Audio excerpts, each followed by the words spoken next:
बिस्मिल्लाहिर्रहमानिर्रहीम। अस्सलाम वालेकुम फ्रेंड्स, मैं हूं वकास और आप देख रहे हैं लर्निंग फॉर हेल्प। आज मैं आपके साथ शेयर करने लगा हूं CS 603 की असाइनमेंट नंबर 2। और ये जो असाइनमेंट है, मैं काफ़ी स्टूडेंट ने मुझे रिक्वेस्ट की थी कि आप ये असाइनमेंट बना दें, ये किसी ने भी नहीं बनाई। और वाकई मैंने यूट्यूब पे सर्च किया तो इसकी वीडियो मुझे नहीं मिली, तो उनकी रिक्वेस्ट पे ये असाइनमेंट मैंने बनाई है। तो अपनी तरफ से जो नॉलेज मुझसे उसका मैंने यूज़ किया है। और मज़ीद अगर कोई गलती आप पाते हैं या कोई आपको मिस्टेक नज़र आती है तो आप दुरुस्त करके कमेंट सेक्शन में भी मुझे आगाह कीजिएगा, ठीक है जी। अब इसमें जो है ना, हमें नेम और टर्म दिया हुआ है। हमने सिर्फ और सिर्फ जो आंसर शीट हमें दी हुई है उसमें हमने इंडेक्स नंबर लिखना है, ठीक है, सिर्फ नंबर लिखना है। जैसे कि इसका 1 है architect design abstraction, 2 software architect, benefit of refactoring, excessively long method, time to refactor, allocation structure, component and connector, quality attribute। और 9th नंबर पर है फिलिप क्रुचन और एलन मास्क 10 पे है। तो जो पहले का आंसर मुझे लगता है वो ये कि a moment of few weeks require no work or new feature or significant bug fixing sprints। मतलब हमें कोई वर्क करने की ज़रूरत नहीं होती। तो ये मुझे जो नज़र आया वो बेनिफिट ऑफ रिफैक्टरिंग है, ठीक है, कि जब हम एक जो हमारे पास कोड होता है अगर हम उसको रिफैक्टर कर लेते हैं तो फिर हमें जो बग वगैरह होते हैं वो फिक्स हो जाते हैं, फिर मज़ीद हमें ज़रूरत कम ही पड़ती है। उसके बाद ये क्वालिटी एट्रीब्यूट भी हो सकता है, मज़ीद आप कमेंट सेक्शन में मुझे बता सकते हैं। उसके बाद एक और है root causes of all evil, कि कौन सी चीज़ है जो रूट काज है जी, तमाम बुराइयों की जो जड़ है। तो मुझे इसका आंसर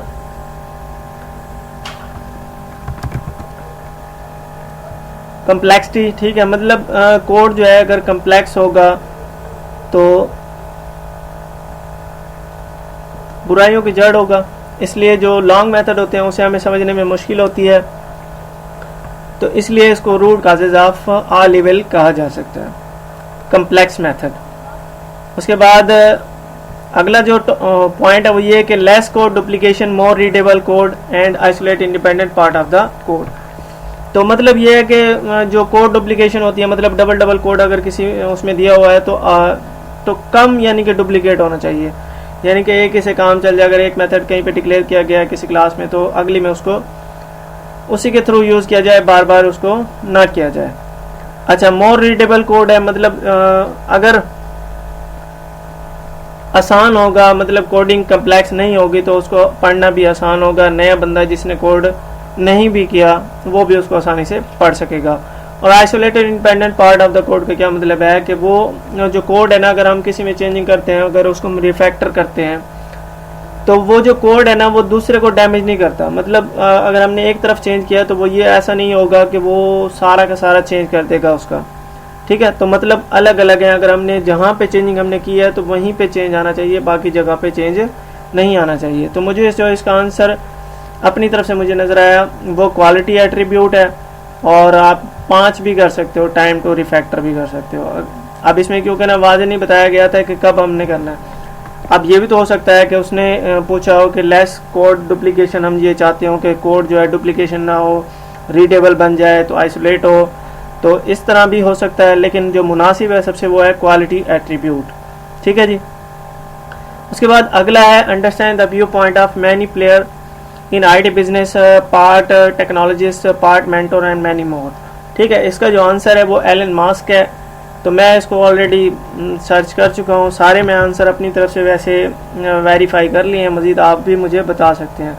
इस तरह मैंने जो फिलिपा क्रूचन है इसका भी मैं कर चुका हूँ। इसने आर्किटेक्चर पेश किया था 4+1 व्यू वाला, तो ये इस वजह से भी मशहूर है। तो इसका भी आंसर मैं आपको बताऊँगा। हम सर्च कर लेते हैं एलन मास्क को।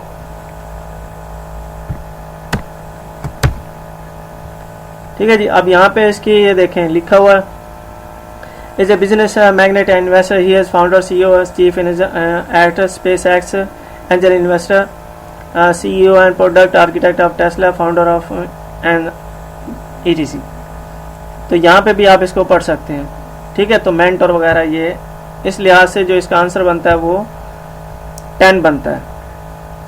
उसके बाद अगला है informal description of the system structure and interaction shows major component in their relationship. Serve as a starting point of deeper analysis. मुझे इसका जो आंसर लगा वो 7 लगा है, ठीक है, कंपोनेंट एंड कनेक्टर पे, ठीक है। क्यों? क्योंकि हम उसका रिलेशनशिप शो करते हैं, इसलिए। तो इनफॉर्मल डिस्क्रिप्शन होती है इसकी, स्टार्टिंग पॉइंट हम देते हैं डीप एनालिसिस करके।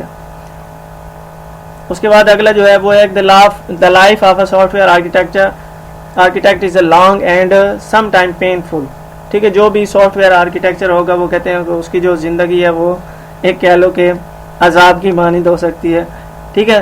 तो इसका जो आंसर बनता है वो ये वाला बनता है 1, आर्किटेक्ट इज एन अब्स्ट्रैक्शन। तो ये जस्ट एक आइडिया सोल्यूशन है, आप अपनी तरफ से इसको मॉडिफाई कर सकते हो। तो मैं नहीं कहता कि आप बिल्कुल इसी को फॉलो करो, आप अपनी तरफ से भी अपना दिमाग चला के भी यूज़ कर सकते हो और इसके आंसर फाइंड कर सकते हो, ठीक है। तो किसी भी मार्क्स की जिम्मेदारी इस असाइनमेंट की मेरी नहीं है, ठीक है। उसके बाद अगला है कि a software design to support 2000 concurrent user, but how does the architect behave if user grows significantly. इसका आंसर 9 बनता है, फिलिप क्रूचन, ठीक है।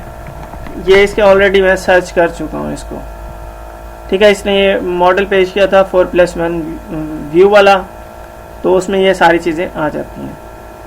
उसके बाद how easy to change a software application to cater for new feature non functional and functional requirement. तो इसका जो आंसर बनता है वो 5 बनता है, टाइम टू रिफैक्टर, ठीक है। तो जब हमें यानी कि कोड को रिफैक्टर करने की ज़रूरत पड़ती है तो फिर हम नॉन फंक्शनल और फंक्शनल रिक्वायरमेंट वगैरह जो न्यू फीचर हैं वो उसमें ऐड करते हैं। अब you explain the behaviour aspect of the software architecture. इसका जो आंसर बनता है वो 6 बनता है मेरे लिहाज से, ठीक है। Allocation structure. उसके बाद जो लास्ट वाला है, अब you map the process in software architecture to the hardware and define their communication using network and database. तो ये भी मेरे लिहाज से जो है ना इसका आंसर बनता है 2, सॉफ्टवेयर आर्किटेक्ट। मैं ये सारे वैसे हैंड आउट से भी कुछ देख चुका हूँ ऑलरेडी, ठीक है।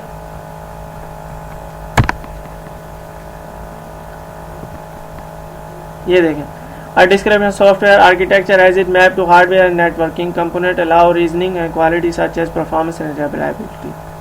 तो ये मैं इसको देख चुका हूँ। मज़ीद आप भी अगर हैंड आउट या पीपीटी स्लाइड से वेरीफाई करना चाहते हैं तो कर लीजिएगा।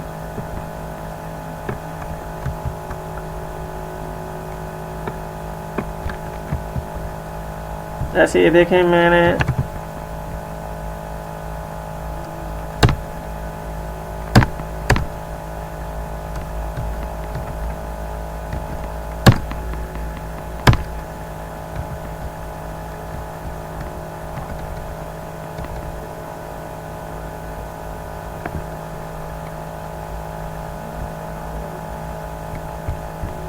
ठीक है। तो ऑलरेडी मैं ये कर चुका हूँ। तो उसके बाद जो नेक्स्ट क्वेश्चन था वो हमारा जो है 5 नंबर का था। उसमें हमने एक डायग्राम ड्रा करनी है, यह हमें एड्रेस दिया गया, आपने इसको कॉपी करना है। सिंपली कॉपी करने के बाद, अच्छा ये मैंने एक स्टूडेंट की बनाई है, ठीक है, उसका ये ऑलरेडी मैंने दिया हुआ है। तो आपने क्या करना है, जो कॉपी करना है, कॉपी करने के बाद एड्रेस पेस्ट कर देना है।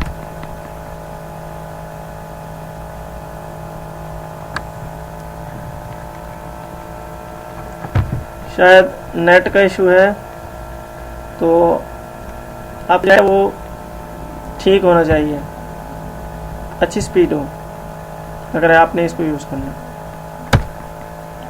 ठीक है। अब दरअसल नेट डिस्कनेक्ट हो चुका था, तो अब ये ओपन हो रही है। तो आपने ये वाली वेबसाइट ओपन कर लेनी है। उसके बाद आपने जो है ना ये डायग्राम बनानी है इसी तरह जैसे हमें दी गई है। तो ये मैंने काफ़ी सारी बनाई हुई थी, ऑलरेडी टेस्ट किया हुआ था। तो आपने यहाँ से इसके स्टाइल को भी चेंज कर सकते हैं। हमारी जो असाइनमेंट में है कलर वगैरह ये वाला दिया हुआ है। उसके बाद यहाँ पे आप कोडिंग करेंगे, ठीक है। अब इसको भी चेंजिंग कर सकते हैं। अब देखें ऑथेंटिकेशन रिक्वेस्ट है, ये बाकायदा इस तरह यहाँ से नहीं होगा, यहाँ से चेंज होगा। मतलब अगर हमारे जो असाइनमेंट है उसमें उसने कहा है कि बॉब से एलिस पे जानी चाहिए, ठीक है। तो यहाँ से उल्टा हो रहा है काम, यानी जो एलिस से बॉब की तरफ जा रहा है। तो इस एरो का जो डायरेक्शन है आप चेंज कर सकते हो। और भी सारा कुछ इसमें ऐड कर सकते हो। तो हम इसको बॉब से एलिस की तरफ कर देते हैं। ठीक है, अब बॉब से एलिस की तरफ, और इधर मेरे ख्याल में रिक्वेस्ट एक्सेप्टेड,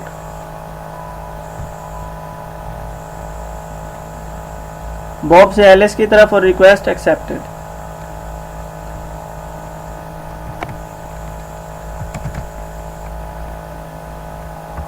ऑथेंटिकेशन,